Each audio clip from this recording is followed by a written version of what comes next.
And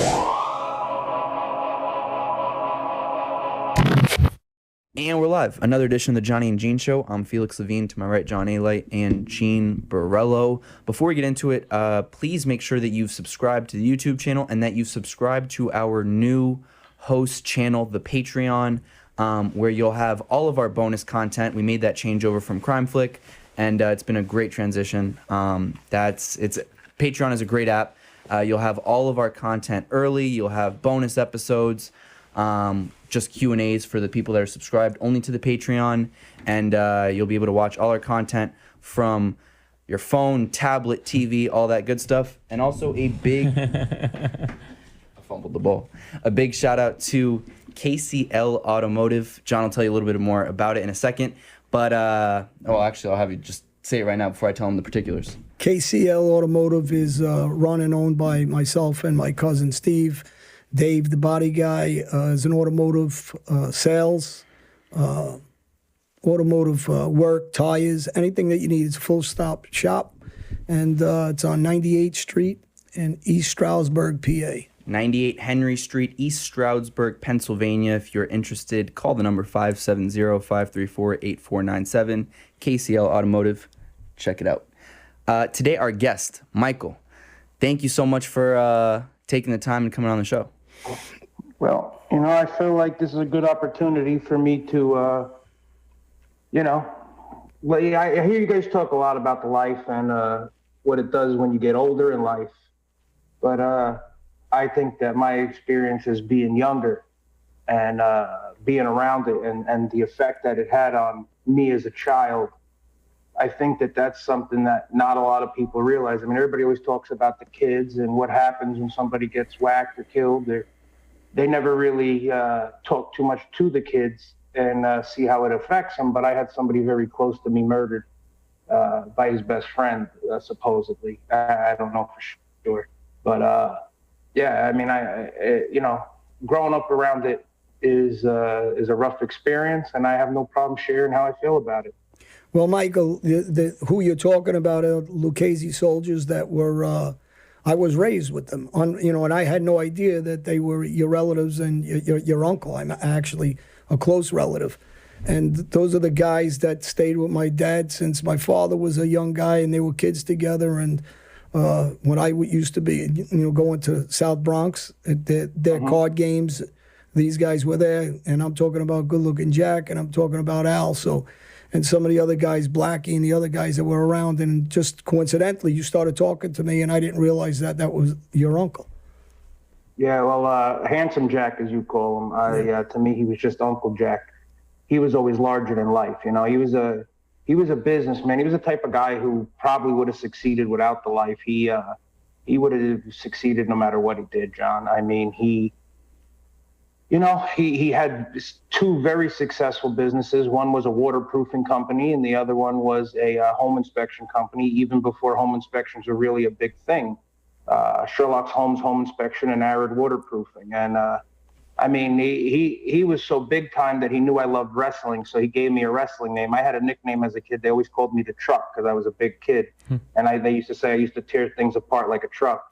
So all those guys, they loved to have me around, and I was like a little kid going to get them their bubble gum and stuff from a very, very early age. Go to the store, get me bubble gum, go do this, go do that, pick me up a Yoo-Hoo, and then they would tip me $20 for getting them a 50-cent Yoo-Hoo. It's just, it's just crazy when you grow up around that. You don't realize. I mean, I went to both WrestleManias in Atlantic City. And, I ended up becoming a professional wrestler later in life and getting into professional wrestling because I was such a fan of it. But back in the early 80s, professional wrestling was so guarded, nobody got into the locker room. It didn't matter who you were. Vince McMahon wasn't letting you in the locker room. And one of my earliest experiences was being walked right through the then this is WrestleMania. You got to keep this in mind. It wasn't just a house show. Being walked right through the WrestleMania locker room, right to my ringside seats because they had them both at Trump's Casino. So, I've had some wild experiences. And then, a little later on in life, I dabbled on the fringes of it. And well, Jack, your uncle took my parents and my Uncle Harry, that was his partner in the 3-card Monte game. He took them to Vegas several times.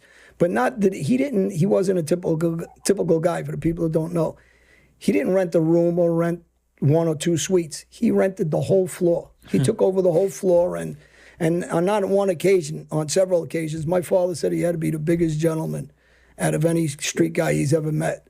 So it was a high compliment for him. Yeah, that means a lot here and that. But let me give you a little history on Jack. You see, Jack's father was in his 40s when he married Jack's mother, who was my great-grandmother. Jack was actually my grandfather's brother, youngest brother. He was the youngest of three boys. And my great-grandfather in Sicily, he was the governor of the town in Sicily back then. And that's how Jack was raised. And I don't know, I don't want to speak out of school because this is just a family folklore, but I've heard it from my great-grandmother's lips. When Charlie Lucky Luciano was first thrown out of America, and he went to Sicily and he stayed with some of the old-time Sicilian guys, he actually stayed with Jack's father for a period of 6 months. So, I mean, that's just family story that gets passed on through generations, but I heard it from the horse's mouth, and I never caught my great-grandmother in a lie, not once, so I believe it. Yeah.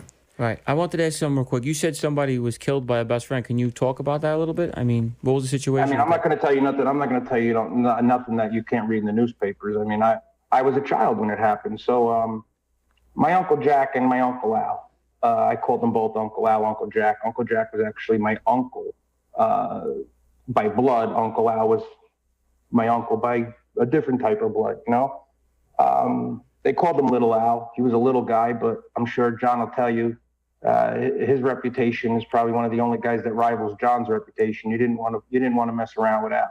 You just didn't, And even as a child, I remember always being afraid of him because he just had an aura. He walked into a room and you just knew you didn't want to play with Al. Like, everybody knew his reputation. It wasn't no secret. I mean, he was a bad dude. And what ended up happening, as far as I heard from years later from guys when I got older, and when you get older, people start telling you more. When you're a child, they don't tell you anything, But as I got older, I started hearing more, and apparently Al and Jack had both by that time moved over to Genovese family under Streaky, and Streaky's passed away now. So I feel like I could say whatever I could say. I was a child. I don't know much about Streaky. He passed away in the 90s, and I hadn't seen him in years by that point. But Streaky, I literally grew up thinking he was my grandfather. I didn't know any better. To me, he was Grandpa Lou, So what ended up happening was my Uncle Jack had a business where a lot of guys had no-show jobs. And some indictments got handed down, and they wanted something called a handwriting exemplar. I'm sure all you gentlemen are familiar with what a handwriting exemplar is. And supposedly another gentleman named Manna went to jail, and Manna was my uncle's, the guy that my uncle answered to. Let me stop you. Let me just tell people, Bobby Manna was one of the guys that got indicted for trying to hit Gotti Sr. And the tapes, they got caught in a woman's bathroom doing it, talking about it. Yes. And they didn't know the woman's bathroom was wired up. Obviously, they were trying to discuss the hit there. But go ahead, continue. Sorry. Yeah. No. So apparently, even before the indictments came down, there was a falling out between Jack and Al over something very stupid. And Al decided just off the cuff that he wanted to kill my uncle because they had a falling out. Now, to keep in mind, both of these guys were the godfather to each other's children. So they both christened each other's kids. That's how close they were. And a stupid argument put Al over the edge because Al was a lunatic. So when the indictments came down, people still knew that my uncle, was a stand-up guy. His reputation was always that of a stand-up guy, and they didn't want to hit him. But Bobby Manna, apparently, from what I was told from somebody who I won't name because he's more than likely still in the life, and we had a conversation. When Bobby Manna said, "Don't touch somebody," you didn't touch him in New Jersey. That was it, When Bobby Manna got indicted and went away, that's when Streaky, who was Al's father-in-law, gave him the green light, and they went and hit my uncle. They shot him 5 times in the head in arid waterproofing. And He was found by another guy who's still in the life, who was coming up under Jack. He was one of Jack's guys, in Jack's crew, and he told me the whole story too. He said that morning he knew something was up because he thought Jack was with his gumada, but they had like a little signal, so he knew how to find Jack when Jack was with his gumada. So when Jack's wife, my Aunt Maria, was calling him, and then finally she called this other guy. And like I said, I just don't want to say his name. He's not, I just don't want to. He just got out again doing another bid. He told me the whole story. He says, when I couldn't reach him because I knew where his guma was, he said, I knew something was wrong. So I went over to the waterproofing business. He goes, and it looked like he was asleep in his chair. And my uncle had cameras at that time, even in the late 80s, where he had to buzz you in. You could not get in his office if he didn't recognize you and he didn't trust you. You could not get in his office because he had to buzz you in. So he saw him there. He couldn't get in. He broke through a window. And this guy at the time was still in his early 20s. He was a boxer. He was, my uncle's enforcer, my uncle's collector. So he broke through the window, and my uncle was slumped over in the chair. They shot him once in the neck, once in the side of the head, and 3 in the back with a 25. They shot him with his own gun. Yeah. So, what's Jack's last name? Camisio or something, right? What was Jack's? I don't know. Ciaramella. And little Al was Greco. So correct. The funny thing about it's nothing funny about what happened. The coincidental thing about this is these guys, as a kid, and Blackie, Charlie Luciano, they were all obviously at the club when I grew up, when I'm 4 and 5 years old, on all their laps. And, I didn't see Blackie for a couple of years. I saw him in the city. I looked just like my father. He stopped me down on Mulberry Street, and he's calling me Little Matty over, about my father's name. And then I went into Lewisburg. I think it was the end of 95, 96, when I got locked up for a couple of cases, and I saw Al for the first time. And he seen me walking through, and he did the same thing. He's calling me Matty because they didn't know my first name. They didn't remember it. And I came over, and we started talking. He goes, and then he said to me, Johnny, he says, I said, I couldn't remember your first name. I was thinking it was the same as your dad's. And, these guys were always, gentlemen to me, really treated me like, royalty, me and my brother. And so it was, to us, they were godlike. I want to just touch on something. To this day, I'm friends with Al's kids. I still talk to Al because I truly believe you guys, I never, you know what I mean? Like I said, the fringes, whatever, I dabbled a little, whatever. But I never got that involved, that entrenched. But it's a life you choose. And it's either when you get to that road, it's either you choose it or you don't. My uncle chose it. And I have no ill will towards Al at all. I actually like Al. I know that sounds crazy. I know that sounds crazy. And I have family members who don't speak to me over it. And I love Al's son, Louis. I think Al's son, Louis, is, he ended up becoming an attorney. Kid's a class act. I loved him so much that when I was still living in New Jersey before I moved, I actually asked him to christen my son. That's how tight our families were, and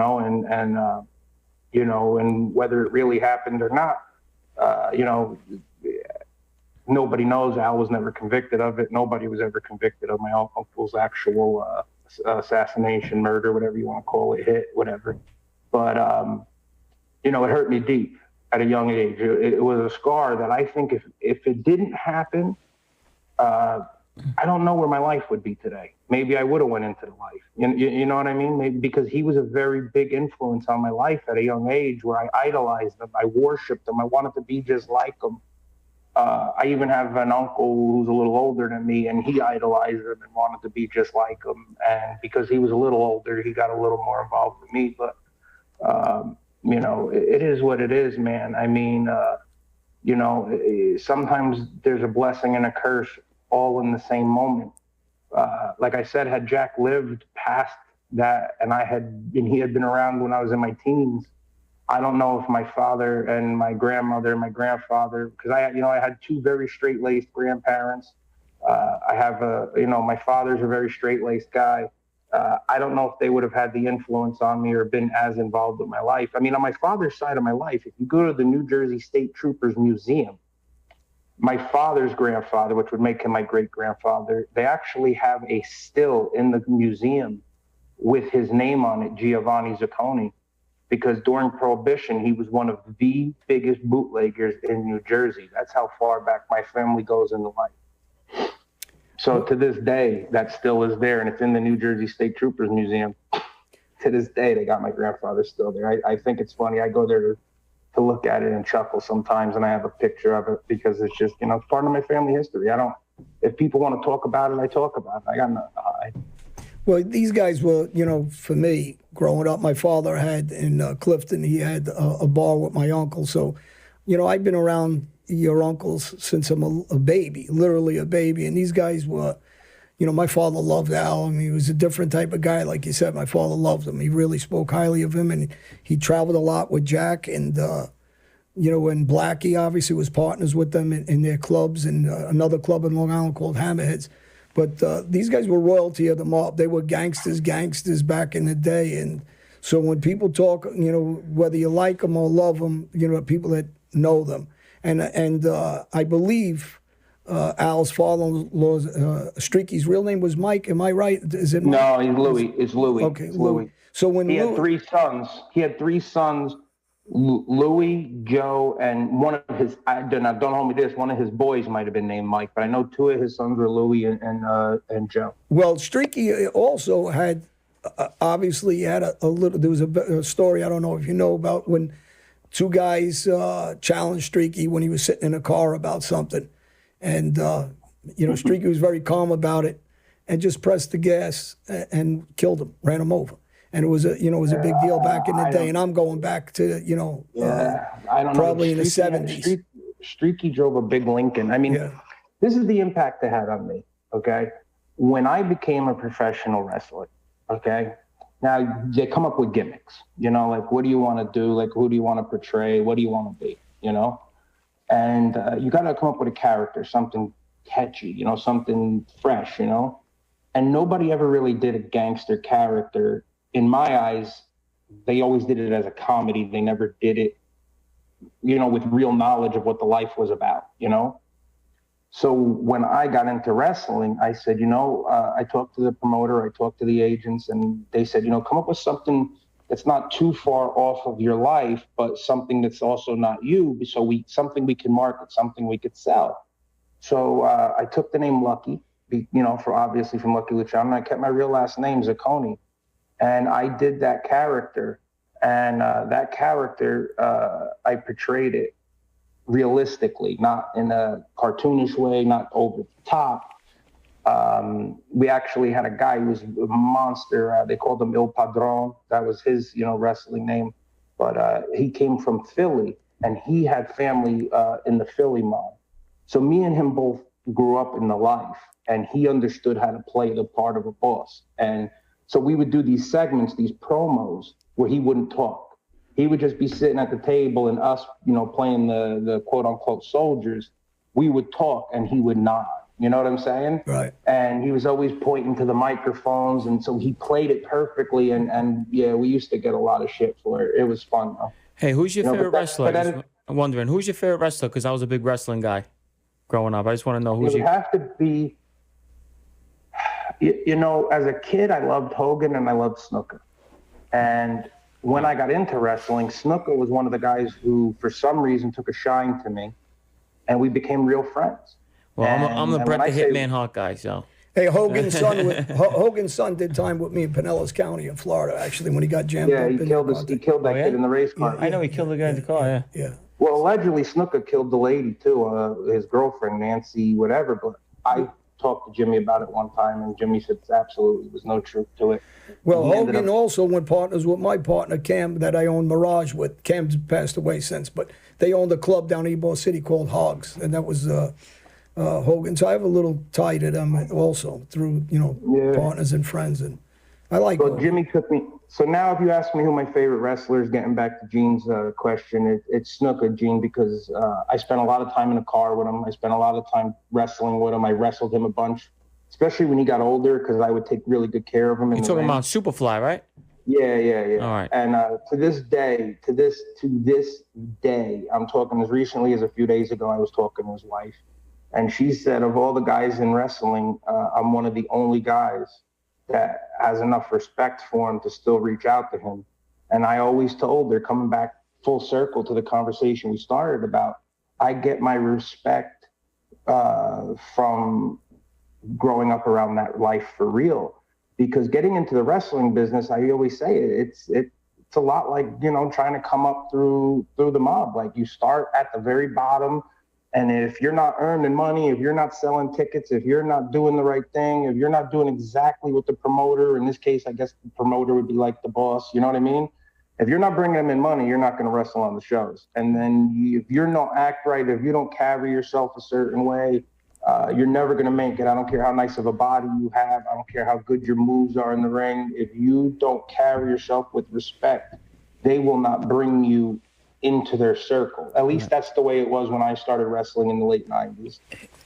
It's loosened up a lot since then, but when I started wrestling, kayfabe was still very important. Very important. You did not break character. You did not dress in the same locker room as good guys and bad guys. It was a different culture even then. But I always wanted to wrestle because my Uncle Jack always wanted me to be a wrestler. He used to take me to all the wrestling shows. He knew I loved it, and he always used to tell me, you can do it, you can do it, you can do it. So me wrestling was kind of me paying homage to him. I tried to carry myself like he really carried himself. I used to try to model my character after the real guy, so there was a lot to it. But yeah, I mean, and like I said, to this day, I'm 38 years old. He was murdered in August, right before my 7th birthday. And I still remember exactly where I was, what I was doing, everything about when I got it. And up till the day I left New Jersey, I used to go every month to his grave and cry like a baby. I never, ever made peace with it, which is probably crazy saying when I tell people that I don't have a problem with Al, because I really, truly don't. I mean, if you, like a buddy of mine, he owns a car dealership down here. It's Jamie James Motors down on 17 in Myrtle Beach. Really good friend of mine. He's a Marine, straight-laced guy. And it's like when they sign up to be Marines. If they're on the battlefield and one Marine shoots an Iraqi, does that mean that Iraqi's family has to hate that Marine? You know what I'm saying? They both signed up to be in the military. They went to war. It is what it is, man. So that's just how I look at it. Hey, Michael, we're just going to take a quick break to talk about a sponsor of the show. The Johnny and Gene Show is brought to you by Manscaped. Manscaped is on a mission to take care of your manhood with their below-the-waist grooming and hygiene products. And great news, they just released all their products in the UK, Canada, and Australia. Go check out the Crop Care Kit, which is a formulation bundle to give you A+ care on everything regarding male hygiene. The Crop Care Kit includes the Crop Preserver, which is a ball deodorant. I think the name speaks for itself. The Crop Reviver, the Crop Cleanser, Crop Mop, Foot Duster even. Let's not forget about the best trimmer, the Lawn Mower 3.0. It's a body trimmer that offers a replaceable ceramic blade with advanced skin-safe technology, which helps reduce grooming accidents. The waterproof technology also allows you to groom in the shower and for up to 90 minutes.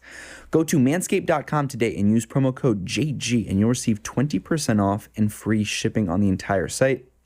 Again, go to manscaped.com, use that promo code JG today, 20% off and free shipping on the entire website. Go check it out. Now, Michael, getting back into it, you talk about, how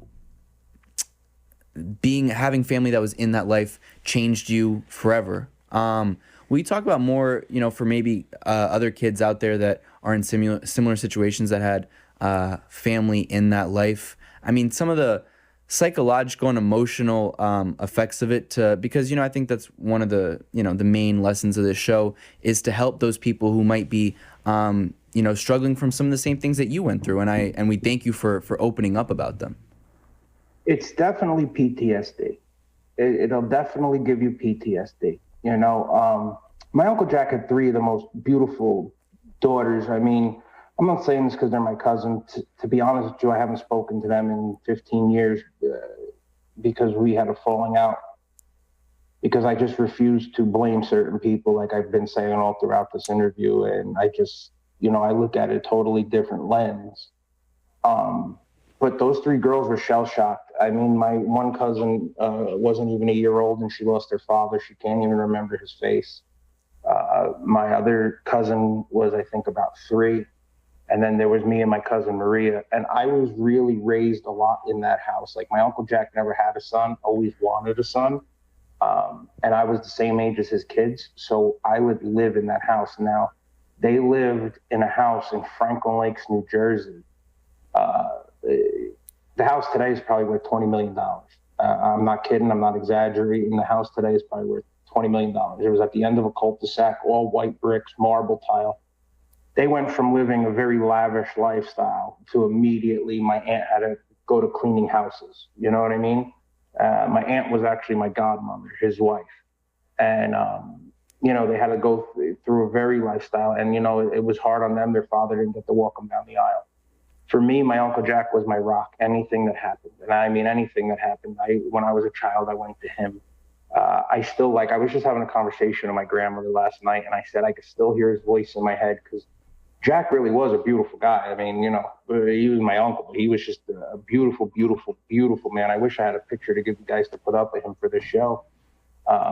Maybe I could find one later, but I mean, the women adored Jack. Like, Jack just had the look, he looked the part. He didn't give a shit. He was a lot like Senior, I guess, in the mentality where he lived the life. He didn't give a shit who knew it. He wanted you to know it, Same style of wearing those expensive suits. Just like John alluded to earlier, would rent out the whole floor of a Vegas casino or an Atlantic City casino like it was nothing.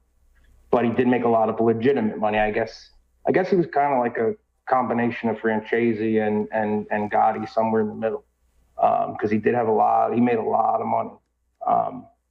But traumatically, it's like I said, man, I'm going to repeat myself, and I'm sure you're, for content wise, they really don't want me to, but he died right before my 7th birthday. And there was not a year that goes by where I didn't go to his grave and cry like a baby, because it just was such you go from living one life, like private schools and, I used to get birthday gifts, and then all of a sudden he was gone. And it was like, with the exception of Alan Streaky, everybody cut us off. And the only reason Alan Streaky stayed part of my life, I truly believe, is I had a very special bond with Streaky. Streaky used to tell my father and my grandmother and everybody, if anything ever happens to this kid, a lot of people are going to have to answer.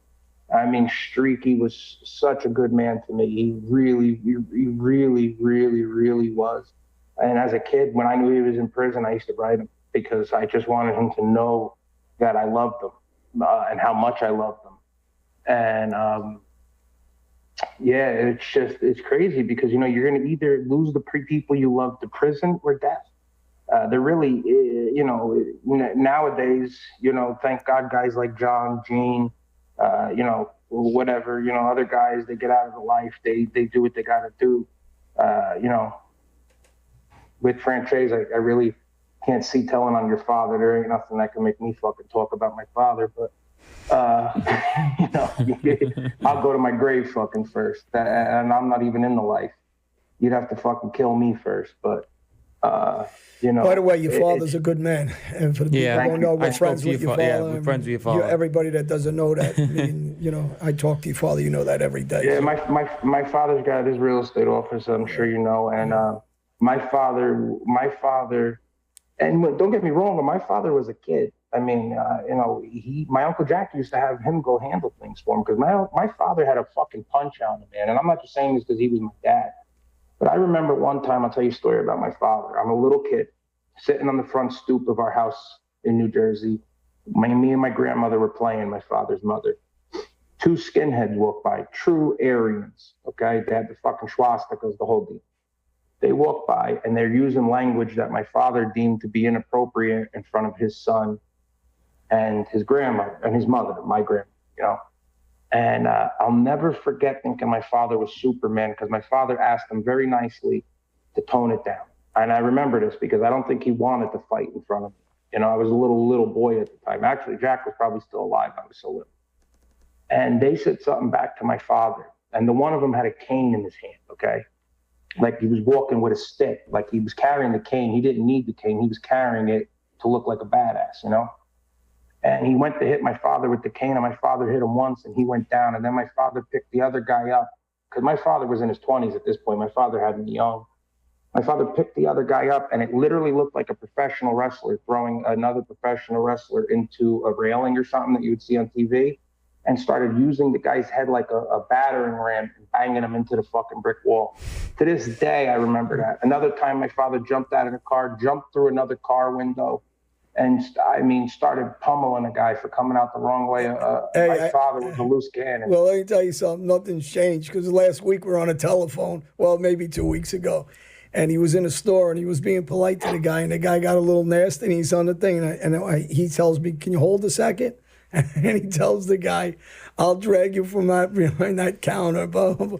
Anyway, I was laughing. I'm trying to tell him, "Al, relax, relax."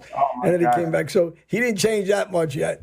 You know, he's a gentleman, but he's still got it in him. Let me tell you something. With the exception, now I'll tell you guys something else. That life, seeing what that life did, ended up driving me to a life of being in law enforcement.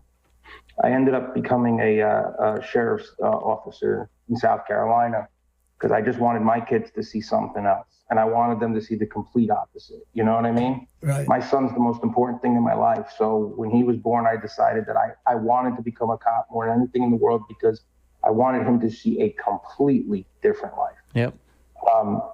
But besides, getting into fights when you're arresting people, the last fight I was in, like true fist fight I was in, two young punks, they had to be 19, 20 years old. They were sitting outside my father's office smoking pot. My father says to them, "Take it up the block," because they were sitting right in front of the door of his business, okay? So he just told them, "Take it up the block." The kid turned around and said something to my father. Now, you're not gonna go after my father in front of me. That ain't happening. That'll never happen. My father's my hero. He's my God. You know what I mean?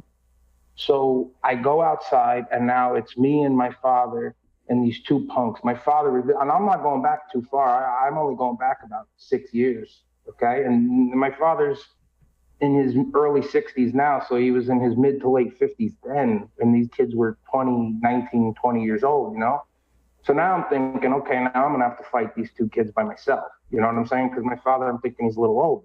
That wasn't how it went down. The kid spit on my father. My father blasted him. I think he broke the kid's eye socket. And the kid was a 20-year-old kid getting his ass kicked by an older guy. And then I'm fighting, and I'm rolling around, and I'm beating the shit out of this other kid. And I was choking him, and I didn't come out. I actually blacked out. And it was a good thing my father was it started because they disrespected him. But if my father wasn't there, I might have caught a case, because I had this kid choked out, and I didn't even realize he was out. I had no idea that I choked him out. No clue whatsoever. And my father ends up, snapping me out of it. His voice got me to come back. I don't know. I got to tell you, I was in a totally different place. And I think about that a lot, because my father is still, to this day, my father will go to his grave before he will get punked. And it's a wild mentality that you older guys have, because I try to think of my son first. I've done some wild shit, don't get me wrong, we all have. You can't grow up around that life. Even if you're not involved in that life, if you grew up around that life, you're going to get into some shit. Yep. You know what I mean? And, my cousin's owning go-go bars and, all that life. I've been around it, okay? Bouncing, I've done all of that. Collecting, I've done it, There's still a broken window on Essex Street that is compliments of me. So, it is what it is. But my father, man, he's just a rare breed, dude. Like, he's very, very, very, very old school, but he never crossed the line. He may have dabbled on the fringe.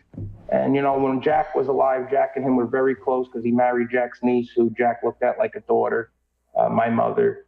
And, my father always tells me the story that the waiters at his wedding were actually FBI agents, because there were so many of the guys from Genovese and Lucchese family at the wedding.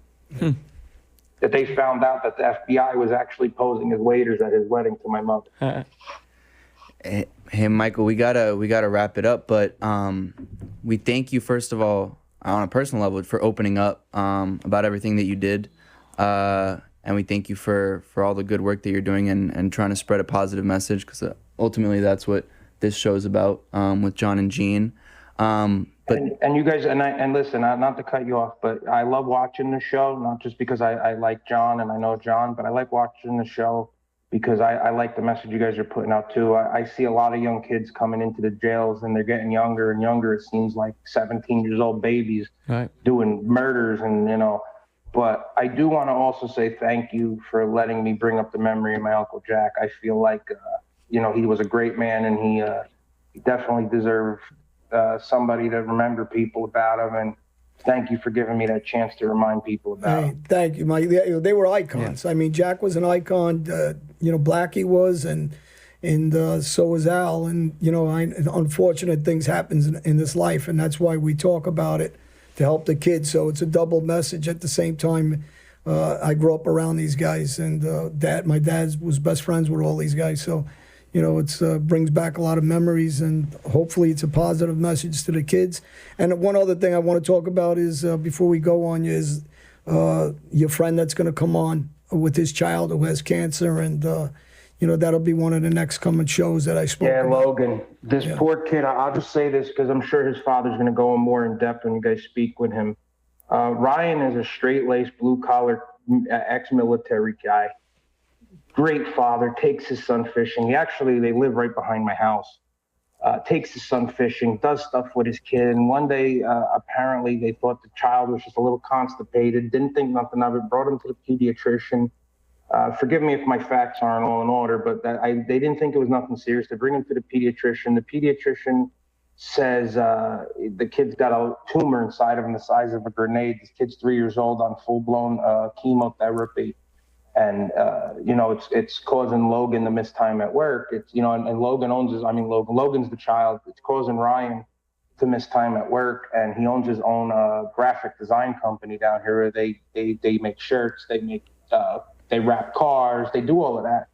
And he's a younger guy and he's a vet. He's an Army vet. And his son, Logan, man, just a beautiful, beautiful little boy. I mean, he was my son's only real friend close to his age in our community. And when I heard the news, man, I hugged my son so tight that night because when you hear something like that, as sad as it is, it really makes you appreciate the little things like your kid being healthy, Yeah. So if anybody wants to help him, they got to GoFundMe for, it's called Baby Logan. Just, you can look it up. I've given it to John. John shared it. I've shared it. You can look at my Facebook wall, Michael Zaccone. It's on my wall. It's public. They could use, somebody could donate 50 cents, it would be huge for them. It really would. Yeah, we're going to have him on, and, our prayers are out to him and his family, obviously. And thank you. We'll have him on very soon. But it was really great having you on today. Yeah. We really appreciate it. Thanks, Mike. Love you, bro. Thank you. Love you, brother. I'll see you. Bye-bye.